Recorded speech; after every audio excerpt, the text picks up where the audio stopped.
Ladies and germs, for those of you who don't know me, my name is Pepper Jack, and I will be showing you the importance of sports and recreation. More specifically, why should we play every bit as hard as we work? You see some of the athletes here. These are some of my favorite sports pictures that I brought up, and we see these kind of athletes everywhere we go. We see star athletes balling out on the field and the court. We see fearless daredevils flying through the air at high speeds. Some master riders, saddling up on some beasts as big as sports cars. It's exciting stuff. There's no surprise nor secret that we praise these champions for all the great things that we do. And many of us in our younger years typically indulge in these activities ourselves.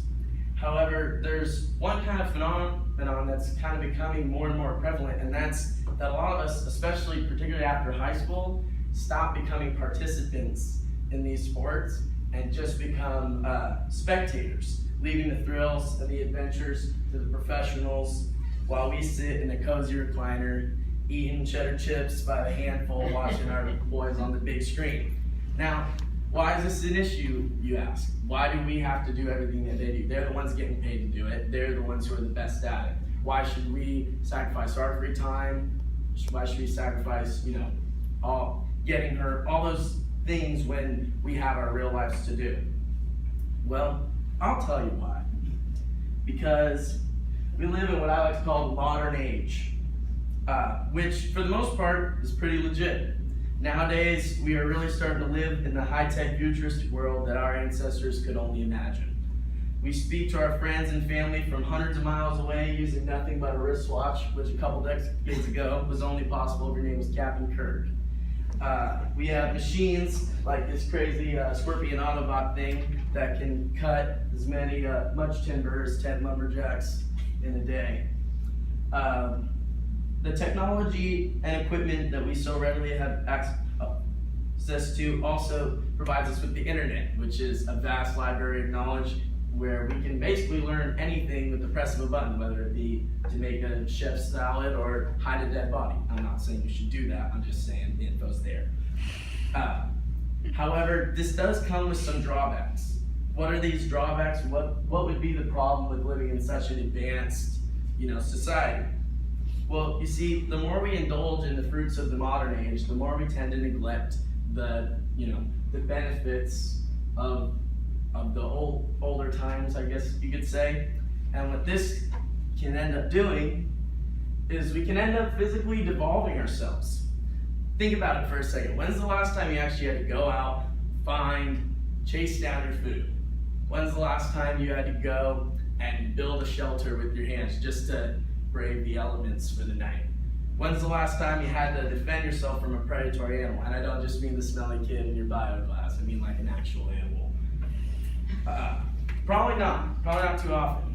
As humans, we've done a very good job of making the world as convenient and comfortable as possible because we like convenience, we like comfort, we like being able to kick back and just relax. And the reason that has happened is because our homies around here, they got really good at that because food and resources were a lot more scarce. They had to conserve their energy in order to survive so that they could use it for the things that they needed to do.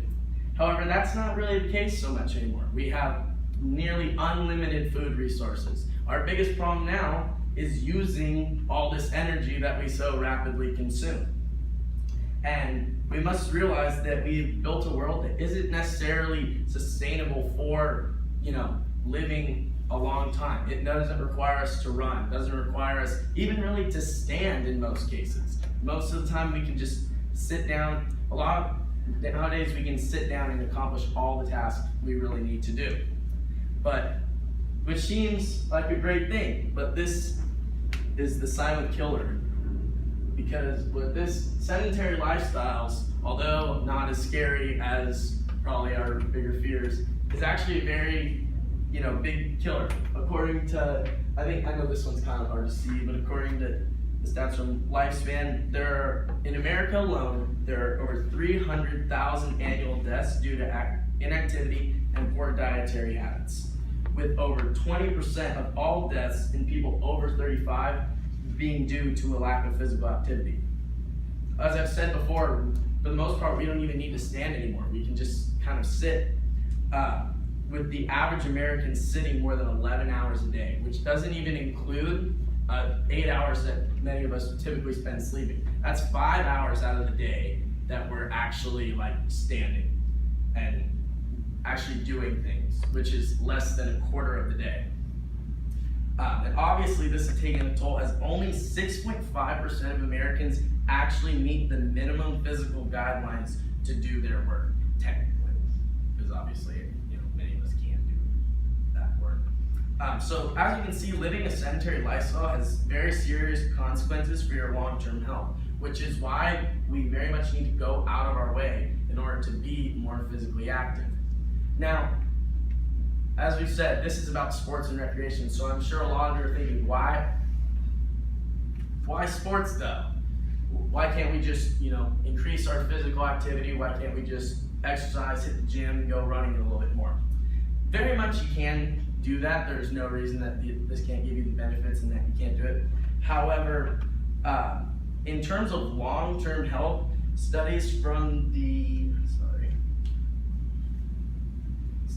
American Journal of Sports and Medicine have shown that people who play sports typically stay physically active far longer than those who don't, with those who played sports their whole life being 5 times more likely to continue being physically active into their 70s and 80s.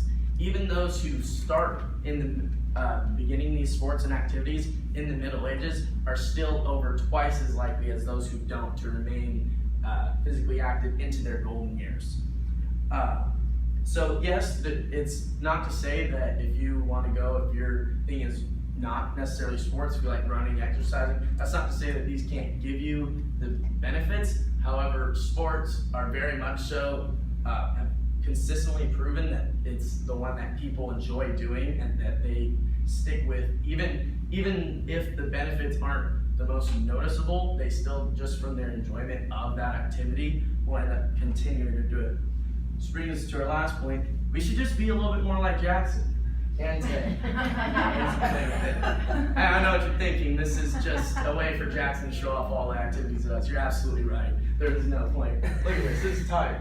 Look at that guy right there. I know you wish you'd see this playing the Xbox a little less. Then maybe you wouldn't have gotten tackled for a loss of 5 by this 5'6" wildebeest. And yeah, overall, so the real message is, even if nothing necessarily comes out of it, go out, shoot some hoops, toss around the old pigskin, fall on your ass every now and then. It's fun. After about like the 7th time, it stops hurting.